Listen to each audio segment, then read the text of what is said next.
I don't mind. See? You don't have to. No, it's really no big deal. I actually have something on me for just this kind of thing. Figures. Actually, Josh, write your name on that card right there. You're gonna want to keep that. I think we could agree that there's only one card like this in the entire world, right? Yep. Yeah, sure. And if we take that card, put it halfway down in the middle of the deck, give it a little riffle. Comes to the top. Yeah. Seen it. Are you kidding? Have anything else? No, you don't. No, have it's cool. I do have some other stuff. Hold on. There we go. A coin trick, really? That's Bush League, Brushwood. Look, a coin trick. I don't know what you guys' issue is, but you're both being really rude right now. No need to get upset. Just want to see a trick. Yeah, dude, chill. You're kind of making a scene. I'm gonna gouge your effing eyes out. Actually, it's cool. I actually have one more trick. I think you guys will like this quite a bit. Doubt it. Just try to make it one I haven't seen 1,000 times.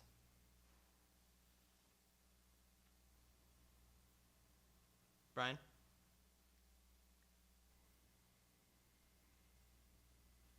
Brian, the trick? How about this one? I am Shiva consumer of worlds. This universe is my porta potty. It's got the devil in it! Eat your soul and grab your hopes and dreams. Yes! It's eating my soul! I will barbecue your spirit friend and eat it with a nice spread wine. He wants to use my soul for fine dining! Leave his soul alone! Now I can't go to heaven! You bastard! You bastard! That was fantastic.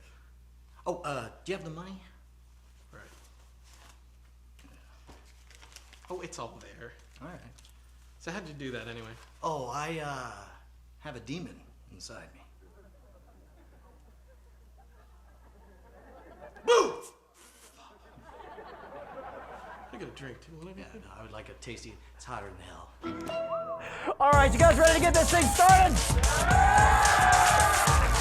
All right, folks, I'm going to offer a little bit of a disclaimer here before we do this. How many guys are already familiar with who I am in the show I do? Hands in the air. All right, good. Most of you guys are in for the ride of your life. It's going to be freaking amazing. I do notice that we actually have some kids, like legit kids. Just a couple disclaimers. Don't worry, there's no foul language, no sexual innuendo. Might be a little bit of fake blood and some danger, either real or imagined. But if you're comfortable with that, just use good judgment with your kiddos, and everything should be fine. But before we begin, I actually have some very special archival footage of what some people claim is the best magic performance I ever gave. I'm going to share it with you guys, then we're going to start the show. Here we go.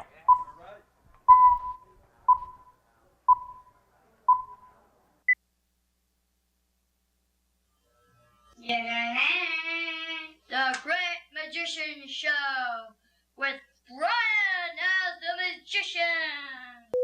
I can make a rabbit appear on this. Ready? Wow.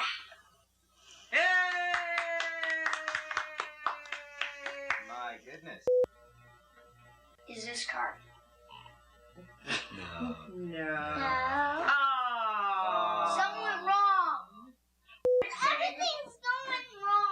Okay. There you go, Mr. Magician. Despite his rocky beginnings with the art, Brian Brushwood did rekindle his interest in magic once at college. Brian has toured both solo and with major concert series, and has appeared on dozens of TV and radio programs around the world. He's been awarded Best Club Magic, Best Comedy Magic, Best Stage Magic, and Brian was nationally awarded Variety Entertainer of the Year. Ladies and gentlemen, please welcome the bizarre magic of Brian Brushwood. All right. Canterlot guards, how are you guys? Right on. All right, folks, my name is Brian Brushwood. Some of you guys know I host a little show on the internet called Scam School. And since we're on the subject of school, I thought we would start off with a little bit of a history lesson. Of course, the subject is fire eating. Let's go ahead and kill these lights. Can we get that? Yeah, there we go. Now, the concept of resistance to fire is one as old as history itself. As far back as the ancient Greek tragedy Medea, references are made to holding a bar of red-hot iron to prove innocence or sincerity. The first written account of a fire eater, however, occurs in 1607, when Sir Henry Wotton wrote of an English sailor who could eat fire as though it were candy. With that in mind, I'm going to show you guys the simplest method to extinguish a torch with one's mouth. Thank you very much. You're actually clapping for that. That's awesome. It is more impressive. It looks like this.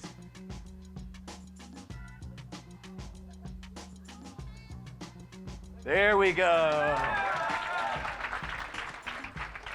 Now, the first commercially successful fire-eating act went on tour during the 1680s. It was performed by a Frenchman who was renowned not only for his ability to swallow flame, but for the apparent affinity he would display for it. In fact, people claimed that his teeth and gums were so calloused he could hold burning torches between them, just like so. At which point his audiences went freaking nuts. It was awesome.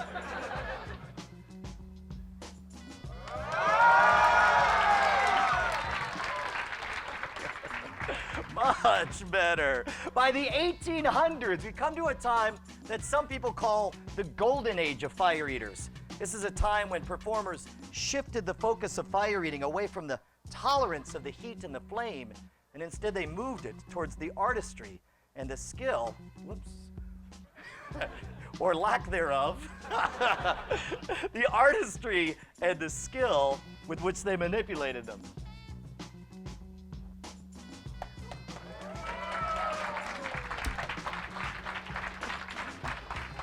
Now, by the 1920s, though, the popularity of fire eating had taken a nosedive. In fact, Harry Houdini, of all people, he called fire eating an art over which oblivion threatens to stretch her darkening wings. This is a time when fire eaters were kicked out of the theaters and into the streets, where in order to draw bigger crowds, they began performing increasingly dangerous stunts including the tongue transfer.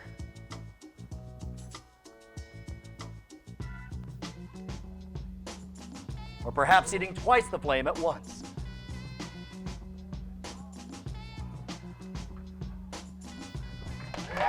Woo!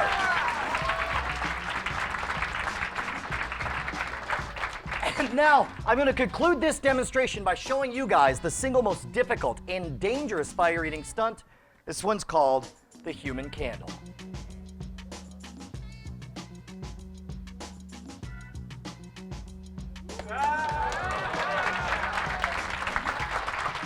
You guys want to see one more? Yeah. You're like, kill yourself.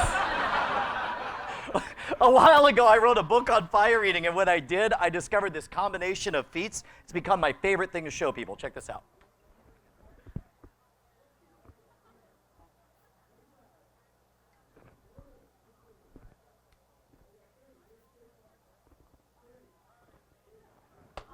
There we go. All right, folks, at this point, we need to make an important decision. We can either do some traditional magic or we could try some freaky stuff. What's it gonna be? Don't say I didn't warn you guys. All right, I've got 9 4.5-inch 30-penny nails. Let me get you, buddy. Reach forward, choose any one of those bad boys. Go ahead and pull it out, hold it high above your head where everyone can see it. Using both hands, try to bend that nail. Tell me, does that nail bend at all? All right, Hercules, way to go. I think you just screwed up the trick. But it's clearly not made of any kind of rubbery substance, right? It's definitely hard metal. All right, now I want you to watch closely, because I'm not going to do any switcheroos, no fake nails, none of that David Blaine BS.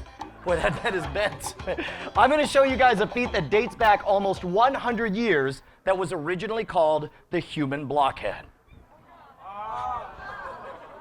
I love this moment when everybody realizes where this is headed. Now, some people think that this is just an illusion, but I want you to see that's actually going inside the maxillary sinus. Some people think this is done with a trick nail. I swear, it's not. That was a booger joke. Screw you guys. All right, here we go. I'm going to do the human blockhead. You guys go nuts. There we go. Now, at this point, I do need a volunteer. This can be anyone in the entire crowd, anyone at all, anyone whatsoever. How about you? Let's give her a big round of applause as she comes up here on stage. Hi there, I'm Brian. What's your name? Jessica, you have an extremely important job, Jessica, because I need you, Jessica, to reach forward with your pinching fingers and grab just the end of that nail. All right, that's very important. You're a little bit fast on the grabby there. On the count of 3, I'm gonna back away. When I do, you hold perfectly still as that nail pulls out of my face. You ready? All right, ready? 1, 2, 3. Nice and easy, Jessica. There you go, Jessica. Keep going, Jessica. There you go. Go, go, go, go, go, go, go, go, go. And that is a souvenir for you, Jessica. Of today's show, let's hear for Jessica, ladies and gentlemen. Jessica. Jessica, who's actually keeping the nail. That is awesome. Freak. That's... All right, guys, here's the thing. Normally, for this next routine, I use a big 6-foot-tall ladder, but since we don't have a ladder, I need 2 really tall big bronies to help me out. Who are my people? There we go. Let me get you, and let me get you. You guys, make some noise for these guys. They come up here on stage. All right, it's going to be a little bit awkward here, but I need the 2 of you guys to hold this tank. Let me get one of you on each side. There we go, right there. And then actually, why don't you hold it from underneath? I was trying to make that easy on you. There we go, just like that. Oh, that's good. Now you're just mocking me because I can't reach that. So let's bring that down. You're going to hold it. You're going to hold it down right around on this level until I point. It goes up, and then don't tease me with it, but just put it up enough that the balance right about here. Make sense? Yep. Awesome. Okay, so here's the thing, guys. For the last 10 years, I have toured all over the United States doing really stupid stuff. But in this decade, nothing I've cooked up is quite as dumb as what you're about to see. This thing is so dumb, it got me on The Tonight Show with Jay Leno and 24 TV shows as far away as Istanbul, Turkey, and Indonesia on opposite sides of the world. It's so dumb, I'm not even gonna tell you in advance what it is. We're gonna have a guessing game, and I wanna see if you guys can figure out where this is headed before I get there, all right? But the only clue you get as to what you're about to see is that it's called the human crazy straw. Here we go.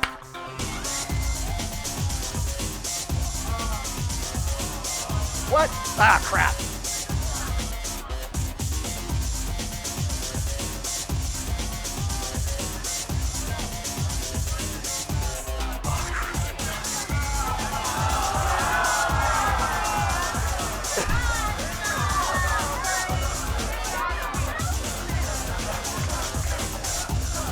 Oh my God.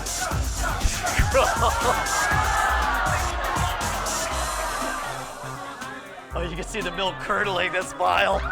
Here we go. All right, here we go. Let me get you to pivot this a little. Let me get you to step forward. There we go.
My 2 volunteers that did a great job!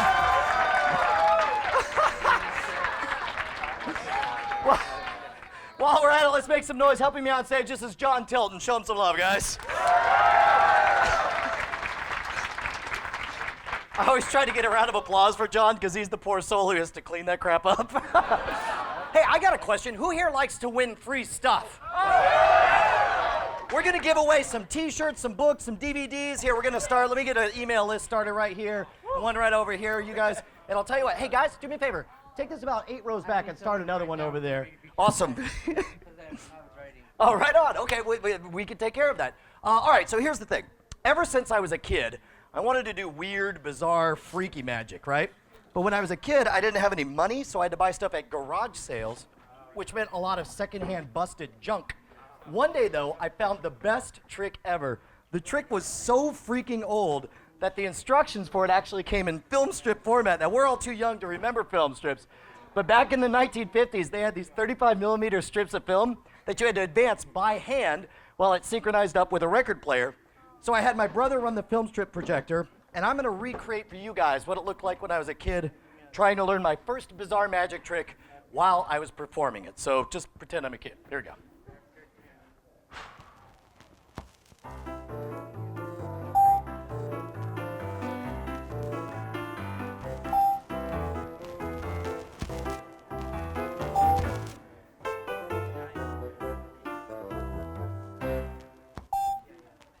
Magic. What is magic? Magic is an ancient and mysterious art. Magic is also a fun, hilarious, and wacky way for you to entertain your parents, the postman. Yes, even astronauts are amazed by magic. But how can you use magic to entertain all these people? The idiot skewer through tongue trick. Yes, everything you need to perform this incredible illusion is included in the box. Start by selecting a volunteer from the audience and politely asking her to join you on stage. All right, let me get a girl. Yeah, you would be fantastic right there in the fourth row. Coming up here, let's give her a huge round of applause. Hi there, I'm Brian. What's your name? I'm Anna. Anna, there we go. That'll be your spot right there. Face towards your audience. We're going to learn how to do a trick. Ready? Okay.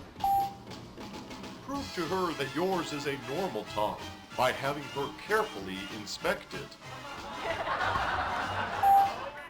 Make sure there are no piercings. When your volunteer is confident that yours is a normal, unaltered tongue, you can move on to the next step. Look good? Perfect. Now reach into the box and pull out the long skewer. Just as she inspected your tongue, have your volunteer carefully examine your skewer. Make sure it is completely unaltered and ungimmicked. Right. When your volunteer is satisfied that there's nothing tricky about the skewer, you're ready to begin. Look good? To perform the incredible skewer through tongue trick, simply grab your tongue with your left hand, hold the skewer in your right, and stab the skewer directly through your tongue. That's right, stab the skewer directly through your tongue.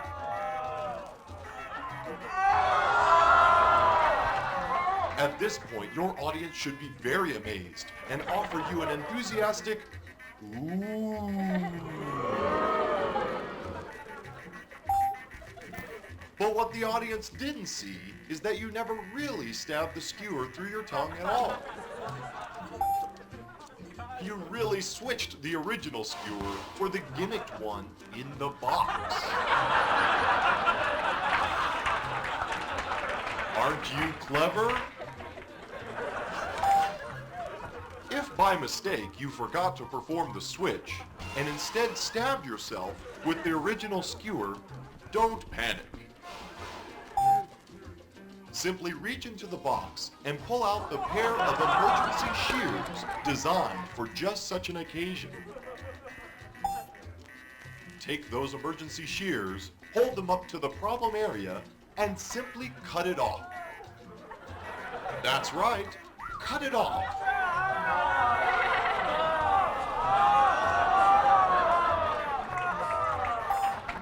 Now let your audience know that you're A-OK by smiling big and bowing to thunderous applause.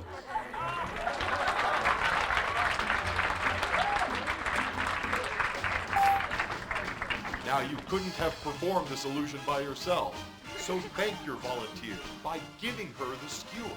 It will serve as the perfect reminder of how much fun you've had today. Oh, good girl, Carl, good girl. All right. Oh, please, it's just real blood. That's All right, now here's the crazy part. For security, insurance, liability reasons, I can't actually give you the giant 12-inch skewer. However, you have a choice. You can either keep that lovely bloody chunk of fake tongue, or you could trade it for a copy of my book, Cheats, Cons, Swindles, and Tricks, 57 Ways to Scam a Free Drink. What's it gonna be? Okay. You're saying the tongue? You know what, here.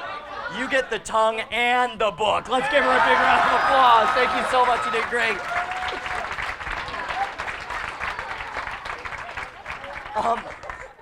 By the way, but before the show, I did mention that I'm sensitive to the fact that there are actual kids here. I don't want kids to get the wrong idea.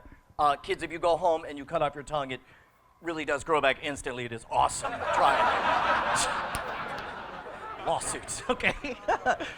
We're gonna change gears here. Hey, John, let's go ahead and use that stool again, the one that we were using for the fire eating for this. We're gonna change gears and we're gonna do an experiment in ESP, Second Sight Psychic Phenomenon. Now, being an experiment, I can honestly say that I don't know how this is gonna turn out. I would leave too. It's very awkward. So what I'm gonna do is I'm gonna come out among you guys. I'm gonna feel around for two individuals who strike me as being exceptionally psychic. So I'm coming out, I'm feeling for psychic vibrations. Nothing. Sorry, guys. Feeling some psychic mojo. I'm feeling like a force bubble of energy. I think it's got to be somewhere like right. Yes, you, sir. What is your name? Todd. Todd. Let's hear it for Todd as he makes his way up there on stage. Let me get a friend for Todd. I'm feeling some powerful emanation from. Yes, you, buddy. What is your name? Jeff, let's hear for Jeff. Todd and Jeff, let me get you on this side over here, Todd. Jeff over here on this side. Now, since we are doing an ESP experiment, before we get started, I want to know, going into this, would you consider yourself to be a believer or a non-believer when it comes to stuff like mind reading, ESP, psychic powers? Todd. I haven't seen it in person, but I hold that it could happen. An agnostic. And Jeff, believer or non-believer? I guess I believe. Obviously very committed to that belief. So that'll be interesting to see how that affects our results. It's actually very rare I get two people who already believe. So here's what we're gonna do. We are going to try to establish a psychic connection between the two of you, which means we need to designate a psychic thought sender and a psychic thought receiver. If you don't mind, Todd, you'll be our psychic thought sender. Jeff, you'll be our psychic thought receiver. Sound good so far? Now, to make sure that there's no way for you to cheat and use your traditional five senses, I need you to scoot forward right on those little divots right there. There you go. Face towards your audience, and I do need to know, are you claustrophobic at all? Not really. Okay, good, because I'm about to put you inside this really big blindfold. Some people get a little freaked out when I do that. Face towards your audience there, Jeff. I'm going to put you in the really big blindfold. Now, Jeff, nice and loud, so everyone in the room can hear. Can you see anything? There's a bunch of ninjas running around. That's pretty good, actually.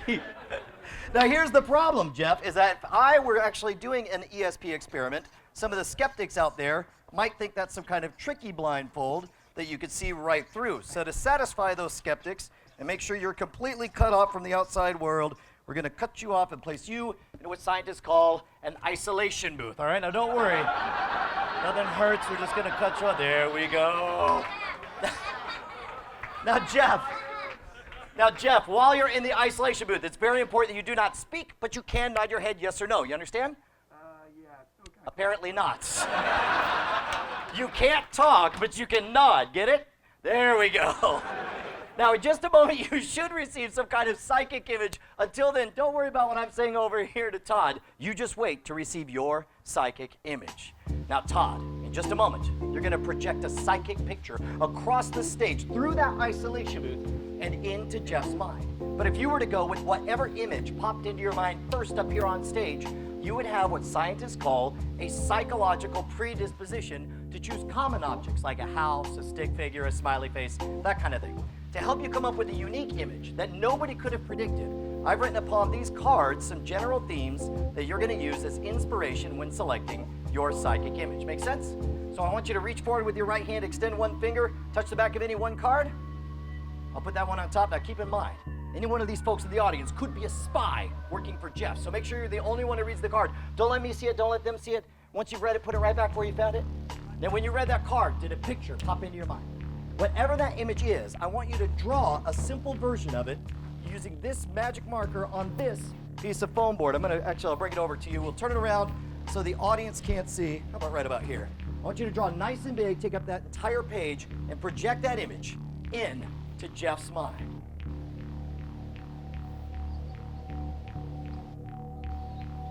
Jeff, have you received a psychic image? Yes, I have. Remember the talking rule, Jeff. All right, I'm gonna take this poster board. I'm gonna put it right in front of you, buddy. I'm gonna fix this thing where it's all dangling right here. Wait for this, wait for it. There we go. Do me a favor, reach forward with both of these hands. I want you to find the edges. Let me get you to take one step over right here. I'm gonna put the marker in your left hand. I want you to take the cap off of that marker and draw nice and big whatever image came to you, no matter how strange it may have seemed. Are you finished over here, Todd? Todd, let me get you to step up to that mic. I'll take that.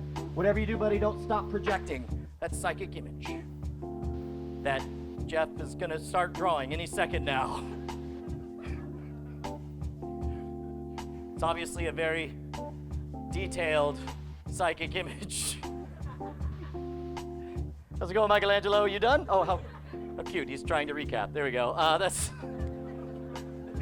Sorry about your fingers. All right. Now, ladies and gentlemen, let's see what psychic image popped into...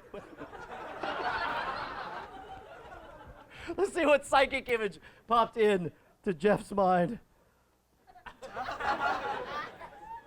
It's abstract. No, I'll tell you what. Now, Todd, obviously, Jeff's got a blindfold on. He's got a box over his head. He's got questionable artistic talents. But if this was a real ESP experiment, considering the shapes you were setting and what he drew, would you say he got this right or he got it wrong? I'd say you got it right. You say you got it right. Let me get you to stand all the way over here. Cross on over here. Stand next to him. Nice and loud. I want you to tell the audience what you were sending a picture of. A Christmas tree. I would call that a match, ladies and gentlemen.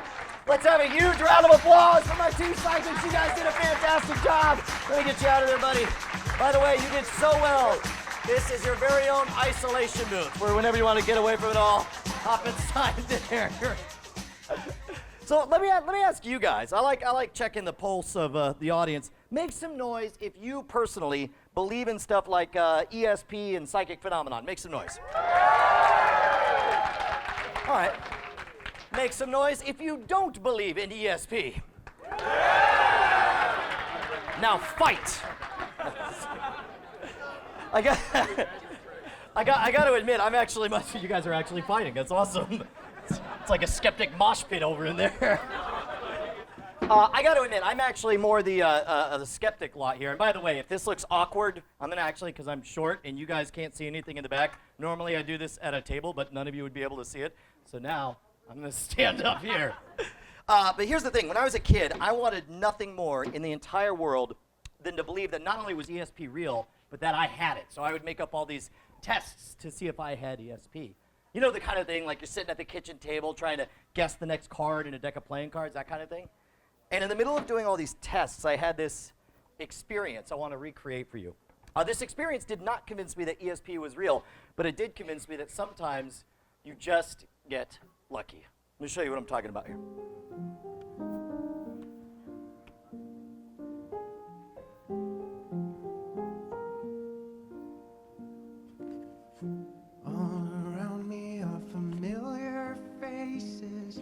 Worn out places, worn out faces, bright and early for their daily races, going nowhere, going nowhere.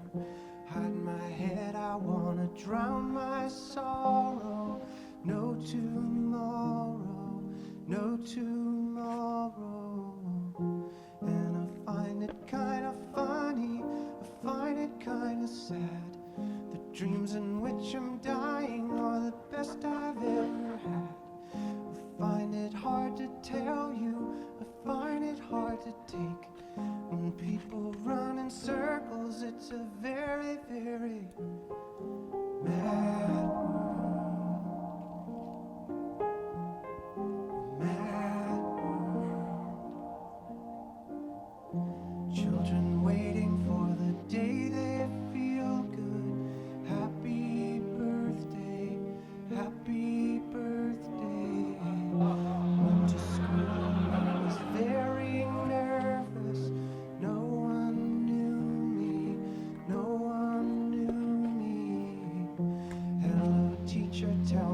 Watch my lesson.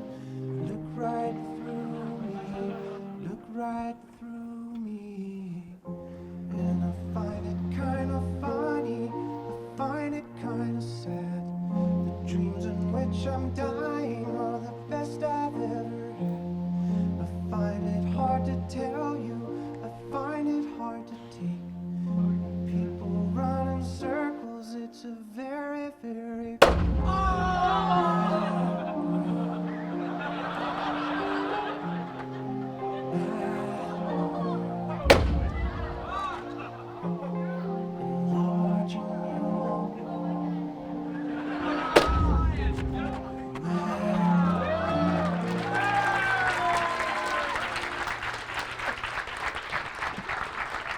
Well, needless to say, I've since honed my skills of ESP and have since become the world's foremost mind reader.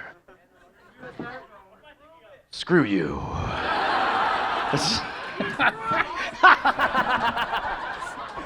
Now, I don't want you to accept that just on faith, so instead we'll have a demonstration of my awesome super colossal powers. So for this, I need somebody who does a whole lot of reading. Who other reads a ton of books? You do a lot of reading? What do you like to read? Oh, wow, nonfiction. Yeah, that's fancy pantsy. I'm more of a science fiction nerd myself. Now, I might want to use you for this experiment, but I got to make sure we're on the same psychic wavelength. So stand up. You don't have to go anywhere. Now, before we go, I want you to, nice and loud so everyone can hear, what is your name? Jacob. That is correct.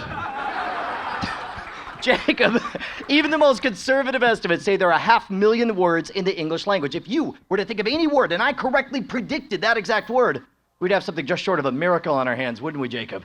Jacob, I want you to think of any word in the entire English language. You got one? Yeah. Excellent. Before the show even began, Jacob, I wrote on the back of this card a psychic prediction. Jacob, just to clear things up, do you happen to know what I've written on the back of this card? If it's what I guess, then I'm not going to say that out loud. So, ladies and gentlemen, no. See, Jacob, it's a better bit if you say no instead of like, I don't know, Brian, why don't you turn around and show it to us? I don't want to chip you. I really do want to do an ESP experiment. Come on up or make some noise for Jacob. So get his hand up here on stage. Have a seat right here, Jacob. Now, here's the problem, Jacob. If we were actually doing an ESP experiment, oh, that is on. I think it's getting all dangly down. If we really were doing an ESP experiment, the problem is if I asked you to think of a word off the top of your head, there's only about 100, 150 words you're most likely to come up with. So I figure something a little more fair would be if we pick at random from over 100,000 possible words. So I grabbed 3 books everybody's at least heard of, if not read. First of all, Jacob, some people like scary books, so I got Stephen King's The Shining. Jacob, have you read it? No, I saw the movie. Close enough for me. Second of all, some people like mysteries, so I got The Da Vinci Code by Dan Brown. Jacob. I've tried to read that one. Yeah, did you see the movie? Yes, I did. I'm sorry. And lastly, some people like fantasy, so I got my favorite Harry Potter book, Harry Potter and the Goblet of Fire. You've read it, of yeah, course, definitely. right? Yeah, just so we're clear, the scary book, not so much. You couldn't do the mystery, but the children's book was the, right. Children's book with a lot of blood. That's true, that's true. So, question is, which of these 3 books do you want to use in our little experiment? I guess I'll use the Harry Potter one. All right, now I am going to give you the chance once and only once to change your mind and go with either of the other 2 books. Do you want to change your mind? No, I'll stick with Harry Are you Potter. absolutely sure? Yes, I'm sure. This is your only chance? Yes. Because tonight when you go to bed, I want you to be like, the damn magician, he gave me another chance. This is your only chance. I'll stick with Harry Potter. All right, do me a favor. Riffle through the pages of that book and make sure it really is a copy of Harry Potter and the Goblet of Fire and not some kind of sneaky magic book. And as you riffle through those pages, Jacob, I want you to stop on any page you want out of the entire book. Let me know once you found a page you like, but don't say which one it is. You got one? Got one. Excellent. Now, Jacob, I want you to let your eyes dance up and down that page till they land on a big, fat, gigantic $3 word. Not a character name or a chapter heading. Those would be too easy to figure out. I want a big, meaty word that's going to stick in your mind. You got one? Got the perfect one. Remember that word, close the book. Now, what we've done is about the fairest word the fairest way to pick a word I can imagine. 100,000 possible words. You pick the book, you pick the page, you pick the word. I have some kind of slimy grease on me. That's very weird. I'm going to try to figure out your word. And to help me out, I want you to focus on the first letter of this word. And I want you to think of an animal that begins with the same letter as this word. You got one? Mm-hmm. All right, focus on that animal projected over here. Good. Good. Got it. Got it. Got it. For the first time, Jacob, what animal are you thinking of? Thinking of a pig. A pig? Correctly predicted.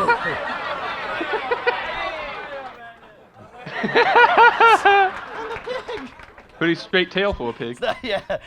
Screw you. It's not about the animal, it's about the word. I'm going to see if I can salvage something out of this routine. Boy, this makes no sense to me at all. But I am totally committed now. No way I can change my mind. Once and for all, Jacob, what word are you thinking of? You really want me to say the word? Yeah. Predetermined. Predetermined. Yeah, that's what. Yeah. That's the exact word that popped into my mind as well. Let's have a huge round of applause for Jacob. You did a fantastic job. That is your very own pig. So you guys are in for a special treat, because what you're about to see, as far as I know, I am the only performer in the entire United States. Oh, you know what? I'll go and stick with this. I'm sorry. I know we talked about using this instead. I am the only performer in the entire United States doing what you're about to see in a public show. However, it is going to be something very difficult for the folks in back to see. So I need the two loudest, most outrageous people in the entire room to join me on stage. Who am I looking for? All right, let me get you right there. And then let me get, yeah, you right there. Come on up here. Let's give these guys a big round of applause. They come up here on stage. Let me get you right here. I'll get you right over here. All right, here we go. Hey there, I'm Brian. What's your name? I'm Pinkie Pie. Yep, Pinkie Pie. All right, great. And Mordecai, have a seat right here. Awesome. Okay, so here's the thing. People ask where you guys. That's exactly what I thought of too. So here's the thing. People ask where I get the ideas for the weird stuff I try. And about 8 years ago, I was doing research at the University of Texas at Austin, which has a huge library of very old magic books. And I found a book written in the 19th century by the legendary magician Jean-Eugène Robert Houdin. And it was filled with a bunch of old magic crap that I'd heard of, but it had one trick that blew my mind. It was like nothing I'd ever encountered. It was a trick that he thought was charming until he performed it for an audience, and it freaked them out so much that a woman fainted at the show. He bolted without saying a word, declaring he would never again be caught at such tricks. Now, this is the guy who legitimized magic as a theater art. He's so important that Houdini named himself after him. And this is the trick he only tried once. Mordecai, grab that mic out of that stand. Hold that mic in your right hand. Not yet. There you go. There you go. Bust that out. Hold out your left hand palm up. And I need you, Mordecai, to describe in as much detail as you possibly can into that microphone what object is inside that little silver box. Using words. It looks like a small piece of graphite of a mechanical pencil, Right, I guess. but the shape is... cylinder, I guess. Right, but it's made of... some sort of metal. Right, we'll call it a nail for short, Mordecai. That's kind of where I was headed with that. All right. Now, Pinkie, your job is to keep this flashlight pointed at the nail at all times. That way, even the folks in the back can at least catch a glimmer of what's going on. Go ahead and grab that. Okay. Keep that pointed at the nail. Your job, Mordecai, is to be the eyes for the folks in back who can't quite see by describing in detail, play by play, every single thing I do, starting right now. Using words. All right. He's breathing heavily. He's about to do something with the nail. Pinkie, your job from this point forward is to describe everything I do. Here you go. Start describing. Here we go. He's like he's licking the nail. And it looks like he's putting it in his eyeball. Ah! Mordecai just said, "Oh God, bro." He just said, Mordecai said, "Oh God, bro."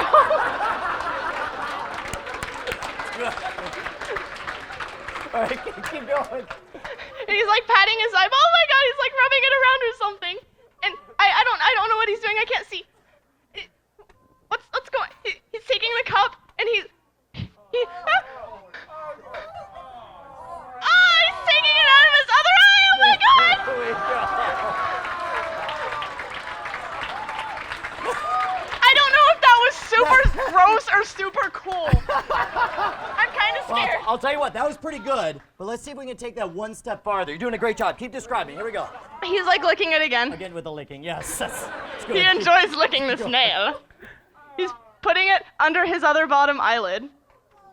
All right, here we go. He's closing his eye, and he's patting it and like trying to rub it the other way. And he snorted really loud, and he snorted really loud again. And he spit it out. There we go. Let's have a huge round of applause for both my volunteers. You guys did a great job. You guys can head back to your seat. Thank you so much. You guys did a great. Tasty as candy? Yes, it is. By the way, we got an instant replay for you on the big screen of exactly what they saw. And that, ladies and gentlemen, is why I'm such a hit at children's birthday parties. All right, guys. Here's the thing. I love doing the really weird. Hey, could you do me a favor and hit track back on that over at the sound? By the way, let's have a round of applause for Brett running sound for us over there.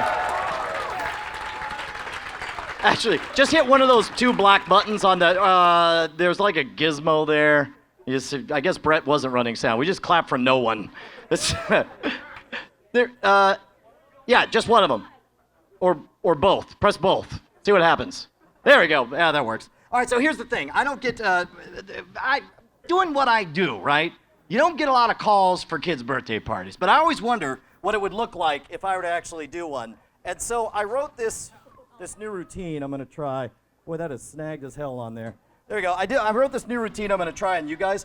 This is not my usual style. I'm trying to branch out here. You can give me feedback on this, but with any luck, this routine should let me cross over into the lucrative world of children's entertainment. I have a special friend. He lives inside this house. His name is Mr. Happy Pants. Now, Mr. Happy Pants is awfully shy, but just maybe we could get him to come visit. First, we'll have to make him feel extra loved. So on the count of 3, I want all of you guys to say, "Hi, Mr. Happy Pants." And just maybe, on 3, and just maybe he'll come visit. Ready? 1, 2, 3. Greetings, children.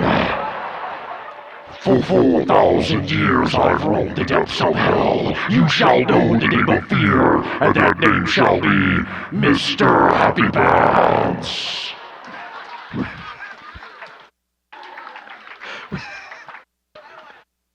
Well, hello, Mr. Happy Pants. I understand you're going to do some magic for the children. It is true. Oh, wait.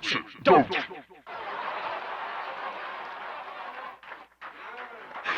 Jackass. It is true. I shall summon forth my dark powers upon the stage, so that you shall know the true meaning of evil. Are you guys cheering for evil? Is that really what just happened? I see. You're all sick, twisted freaks. That's cool. Are you going to do that all by yourself, Mr. Happy Pants? No. I require a victim. Mr. Happy Pants, we say volunteer in magic. I'm sure you mean volunteer. Bring me a sacrifice now! All right, Mr. Happy Pants needs a volunteer. He likes girls. Let me get a girl to help me out on stage. Actually, yeah, you would be fantastic right there. Yeah, come on up here. Let's give her a huge round of applause as she comes up here on stage. It always kind of freaks me out when girls actually want to meet Mr. Happy Pants. That didn't sound right. Hi, I'm Brian. What is your name? Kelsey, that'll be your spot right there. Kelsey, Mr. Happy Pants. Kelsey is all yours. Kelsey.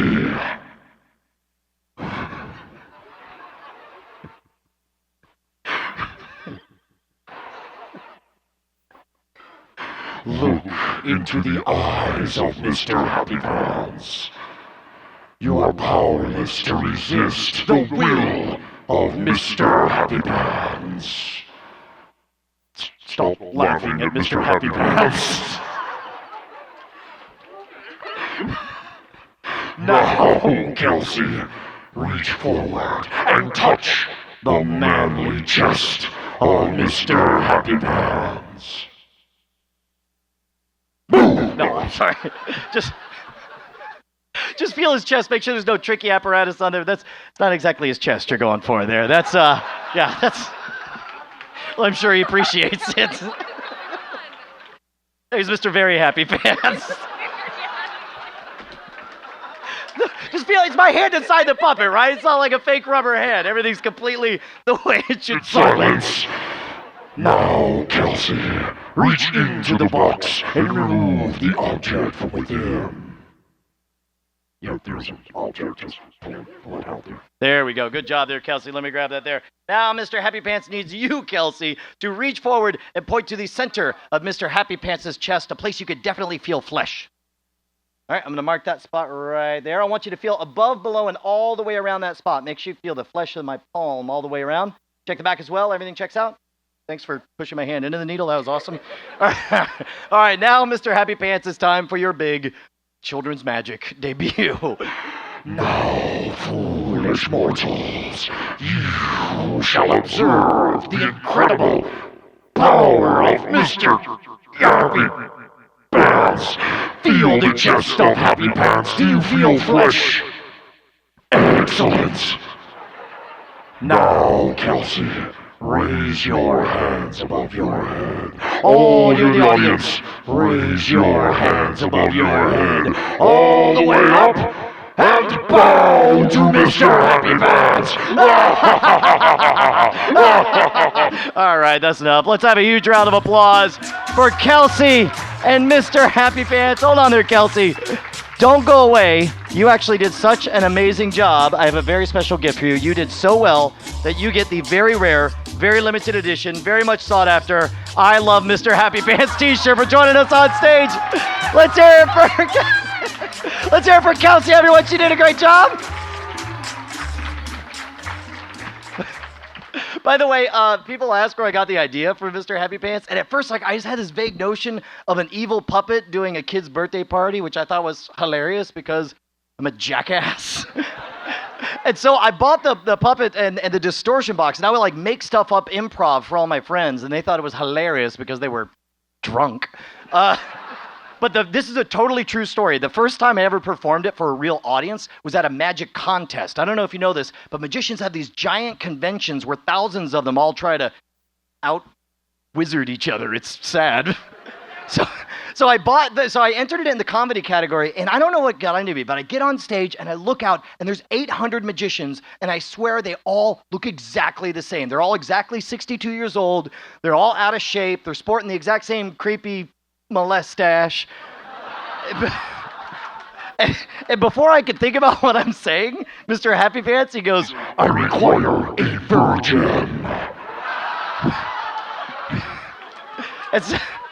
And so I try to play it off like, oh, Mr. Happy Pants, that's not appropriate. I don't even know if there happens to be a virgin in the audience. And then he says, oh, I'm sorry. I thought this was a magic convention.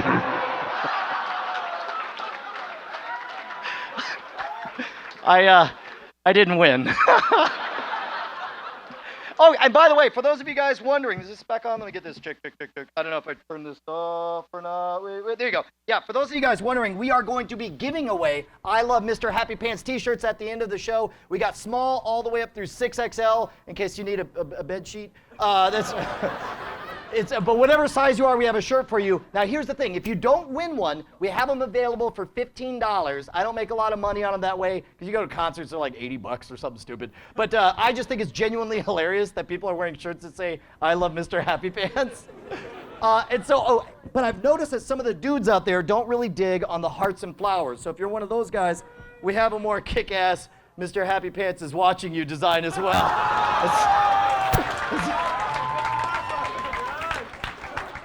We also have some other goodies. We're going to be giving away that book I showed you earlier, Cheats, Cons, Swindles, and Tricks. This is 57 of the best bar tricks and scams that I've ever picked up on the road. If you want to be the life of the party next time you go out to dinner, that's only $5. And I got 2 DVDs. One's about debunking psychics, and the other is the full stage show. The DVDs are 10 each. Now, here's the thing. If you come up after the show and you bought everything separately, it'd be like, I'm no math wizard, but I think it's like $800. But if you walk up, and I'm going to hang out right over here, I hope to meet all of you before you head on out. Just come on up. We can take pictures. I'll sign anything. But if you walk up and you're like, hey, Brian, I want the whole shebang, like that, then for only $20, we'll do a t-shirt, all 3 DVDs, a book, and 2 bumper stickers. But you must call it the whole shebang, and you must do the...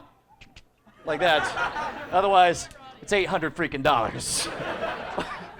Oh, and speaking of selling out, I have decided that after 10 years, it is finally time to cash in. So I hired a crack team of videographers who put together a pitch commercial for what I believe could be the #1 best-selling toy of Christmas 2012. I'm gonna test it on you guys. Here we go. You had the traditional magician action figure. All right, kids, there's a big surprise in this hat. Then you got the weirdo magician on the street. Hey, watch this, watch. Pick a card, sir. Now you need Brian Brushwood. Brian Brushwood. The #1 bizarre magician is now your #1 action figure. Yeah! Recreate his greatest escapes. And with the stage show action pack, you get Fiery, the human blockhead with real hammer action. And with the Mr. Happy Pants attachment, you're in charge. Awesome. Only Brian gives you the real bizarre magic experience. Sayonara, hack. The complete Brian Brushwood experience comes with everything you see here. Not responsible for damage caused by Happy Pants laser vision. Not for use by pregnant women or women who may become pregnant. This product has been found by the state of California to cause brain damage in laboratory rats. From Harlox. Oh, I'm sorry to subject you guys to that. All right, guys. What? What the hell are you guys saying? Oh, take my money. Okay, gotcha. Yeah. All right, I'm a fan of that. I thought what's funny is my first instinct was to go like, is it my fly? And all right, guys, look, at this point, I need the 2 biggest, hugest, tallest, strongest guys in the entire room to join me up here on stage. I don't care who they are. You guys, holy crap. Yeah, there's one right there. Oh, wait. There, this guy right here, and then, yeah, let me get you in the back. There we go. Let's make some noise for these guys that come up here on stage. All right, guys, I am going to tell you a secret. There we go. I'm going to tell you, well, good God, you are giant. Hi, I'm Brian, man. What's your name? Scott. And you are? Cobalt? That's awesome, dude. All right, Scott and Cobalt, I'm going to tell you guys a secret that totally pisses off magicians. Every time you ever see a magician escape from one of these things, they're cheating. I want you guys to reach down inside the sleeves. Usually in a trick straitjacket, there'll be a secret handle deep inside the sleeve that I can hold on to while I straw. There you go. Yeah, make sure there's nothing like that. Also check for stretchy parts of the jacket that make everything loose. That's what they'll do on some of them. Also check for Velcro straps that can be released to give extra slack to escape. Everything checks out just like the one you two have at home, right? All right, here we go. Straitjacket. Straight jacket goes on from the front. There are 3 straps at the back. Each of you guys grab a strap, get it as tight as you can. They work just like the belt buckles around your waist. Keep in mind that how impressive this is in a moment will depend entirely on how cruel you guys are. So as you strap me in, make sure to show no mercy, which Sasquatch is not having any trouble with. That's fantastic. For those of you guys who want to impress your friends at parties, you can buy tricky straitjackets from magic shops like Steven's Magic Emporium out of Wichita, Kansas. This is not one of them. This is a real straitjacket that was manufactured at the Humane Restraint Company out of Madison, Wisconsin. They are the world's largest supplier of humane restraints. The catalog is freaking terrifying. All right, feels like we got 2 of those done. Whichever one of you is finished first, I want you to step over to the right and grab the end of this sleeve right over here. Who do we got? There we go. Yeah, grab that right there, Sasquatch. There we go. Make sure you grab the sleeve and not the strap. There we go. Excellent. And well, that's my hand. That's, hi. Let me get you to grab that side. You guys pull apart. Let's get some good tension. You're going to step. There you go. Pull. Okay, whoa. Yeah, it is not a contest. You're going to cross over in front on the count of 3. I'll step back. You're going to go over top. You're going to go under my right arm. Little bear going through the cave. You got it? 1, 2, 3. Cross over in the front. I gotta get to the microphone. There you go. Take the long leather strap from my right arm. You're going to thread it through that brass grommet over there on the left arm. Go ahead and thread that through. Once you have it threaded through, you're going to pull it back around. You got it? There we go. It's almost as though you've never done this before. There we go. Now, here's the important part. You got to thread that through, and I mean this, guys. Do not hold back. You two work together, and as a team, pull that thing to the tightest notch you can possibly get it to reach. Go ahead. Ready, 1, 2, 3, go, go, go, go, go. Get it as tight. Oh my God. I can't breathe. I hate you. All right, finish notching that through and then thread that through the way you would a regular belt buckle so that I don't slap myself silly while I'm trying to escape. There we go. Now we get to the most important part. You guys can flip a coin to decide who gets to do it, but I need one of you to reach between my legs and grab that crotch strap dangling down there. There we go. Just scratch. There, just scratch. This is so wrong. There you go. Just thread that through that steel clip right up there in front, and then once you have it threaded through, just let that bad boy just dangle on down. There we go. All right, now step around to the back and catch it on the swing. There we go. It's so wrong. All right. You might have to fish it out, but there's a little silver alligator clip back there. You're gonna pinch it from and thread it from my butt outward, so it looks like he's throwing up the strap. You got it? Okay. Hold on. Somebody's excited. All right. You're gonna pull straight down to the ground as far as you can go, like you're ringing a church bell. Only it's my crotch. There you go. Go. Okay. Oh my God. Let's have a huge round of applause for my volunteers. You guys killed it. Now get the hell out of here.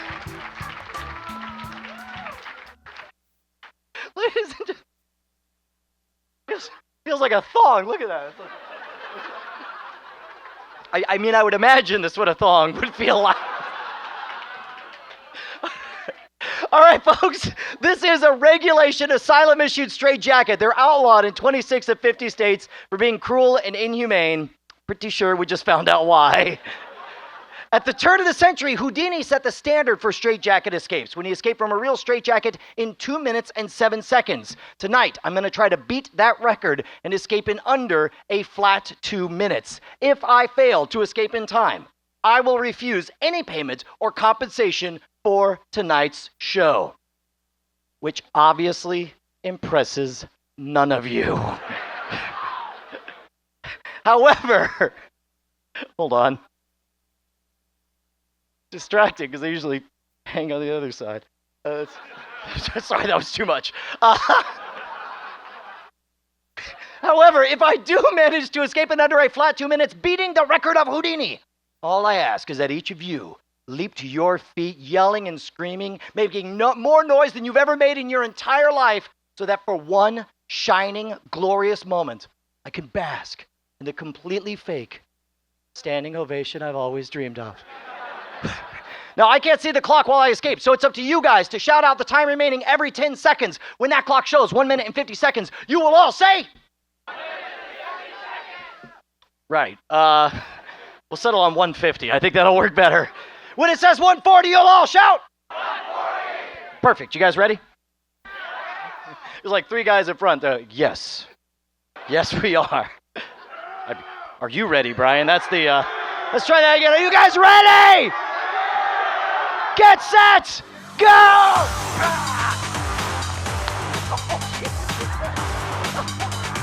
Come on! Perfect. Okay.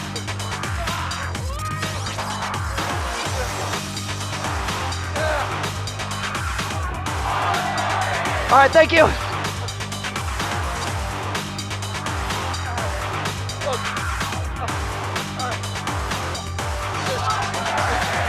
This part here, this is my impression of the miracle of childbirth. Okay.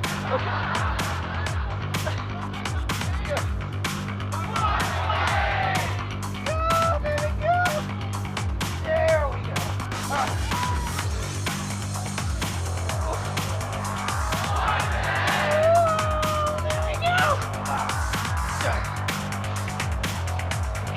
All right. Come on.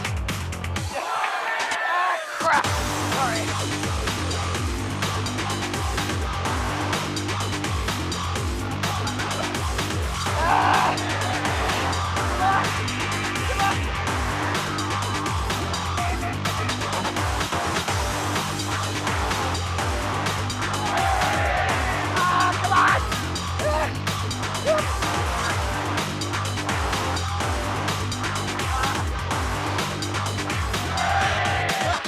world's worst wedgie.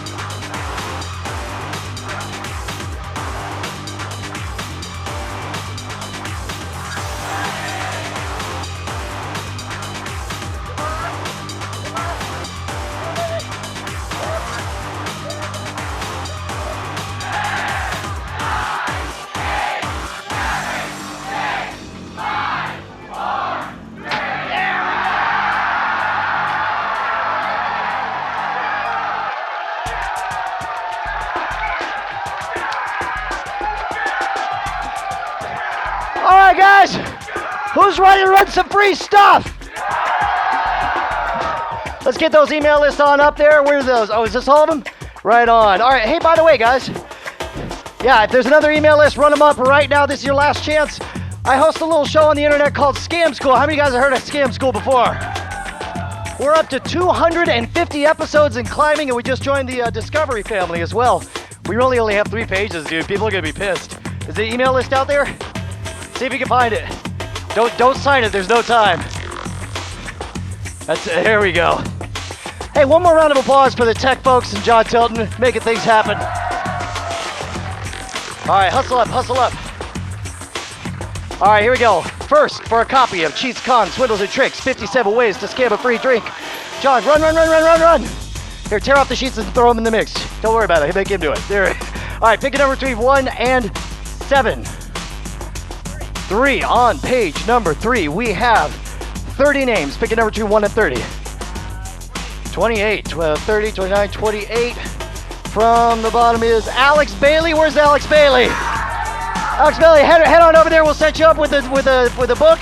Now let's do a DVD, Scam School Live. Pick a number between 1 and 28. 5, 1, 2, 3, 4, 5. There we go. Ben Colburn. Where's Ben Colburn? Wherever he is. Yeah, here we go. He wins the DVD. Let's do an I Love Mr. Happy Pants t-shirt. Pick a number between 1 and 15. 10. 1, 2, 3, 4, 5, 6, 7, 8, 9, 10. Looks like Gary Ziegler. Where's Gary Ziegler? There you go. Wins an I Love Mr. Happy Pants t-shirt. And we'll do one more book. Pick a number between 1 and 4. 2 on page number 2. It looks like Kyle. It says, I really can't read it, but it's mafiaofpuppies@gmail.com. All right, there we go. Awesome. All right, guys, that is it for me. Don't forget, if you want to stop by and say hello, I'll be over here for a half hour. I love you guys. I hope you had half as much fun as I did. Take care, guys. And by the way, for those of you guys wondering, we do credit cards if that matters to you guys. Thanks again.